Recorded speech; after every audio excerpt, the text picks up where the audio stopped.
Manufacturers will take any opportunity to indulge in a bit of retro styling. Just look at the modern Mini, the Fiat 500 and the Volkswagen Beetle, new models all of which have been inspired by their vintage namesakes. This then is a bit of an odd one. This is the ORA CAT, and it's arguably got flashes of all those cars mixed into one, plus perhaps a bit of Porsche 911 in the nose. ORA is an all-new brand from Chinese parent company Great Wall. You may recognise that name from a pickup truck, the Great Wall Steed, which was on sale in the UK between 2013 and 2016, but this couldn't be more different. The ORA CAT is an electric car aimed at cars like the Vauxhall Corsa E and the Renault Zoe. Certainly when it comes to price, this thing's going to start at around £25,000. But in terms of size, it's got more in common with a Volkswagen ID3 at 4.2 metres long and 1.8 metres wide. There's very little in it. The thing is, when it comes to the ORA CAT, there's very little precedent. Nothing has gone before it. There's no Golfs, no Tiguans. So that can mean one of two things. There's either no expectation or loads. But for this first look, let's use the ID3 as a benchmark. After all, it is the people's electric car. It costs a similar amount of money and will do a similar amount of miles on a charge. So it seems like a fair comparison. Design-wise, as we mentioned, there are elements of all manner of cars.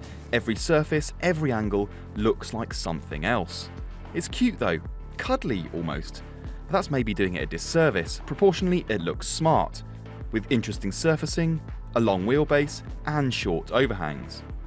We're not so sure about the rear end and the total lack of conventional light clusters, but ultimately, we'll leave that judgment up to you. Those after something a bit sportier will also be able to spec a GT pack. It's 100% aesthetic. There are no mechanical changes to this wannabe hot hatch, just some faux carbon and red details inside and out.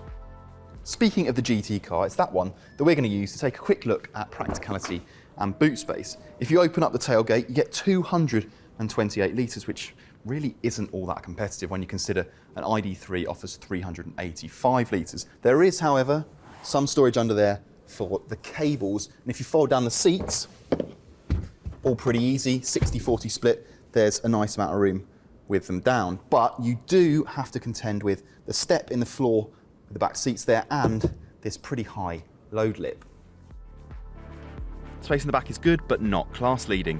Knee room is decent, but headroom is not all that generous, mainly due to the fact you sit quite high. There's an armrest in the middle, plus a single USB slot between the front seats. Overall, the ID3 is definitely a more practical family car. That retro theme from the exterior continues in here with this kind of two-tone dashboard and these toggle switches down here, just like you'd find on a Mini. Now, what isn't particularly retro are these two screens that you've got up here, two 10.25-inch screens, which bring the ORA CAT right up to date. Well, kind of. While the screens themselves look fantastic, the graphics aren't particularly fluid. It's all in kind of blocks, a little bit like you'd find in an MG5, and it just doesn't feel that fresh. Quality on the whole, though, is pretty good.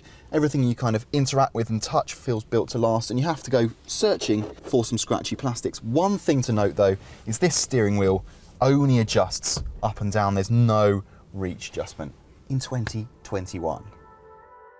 Exact prices and specs for the ORA CAT haven't been announced, although the company has suggested that a starting figure of around £25,000 is likely, undercutting the ID3 and putting it on par with more value-focused models or cars in the class below with a shorter range or less space. Two batteries will be available when the car launches in 2022, 48 kWh and 63 kWh, corresponding to ranges of 209 miles and 261 miles respectively.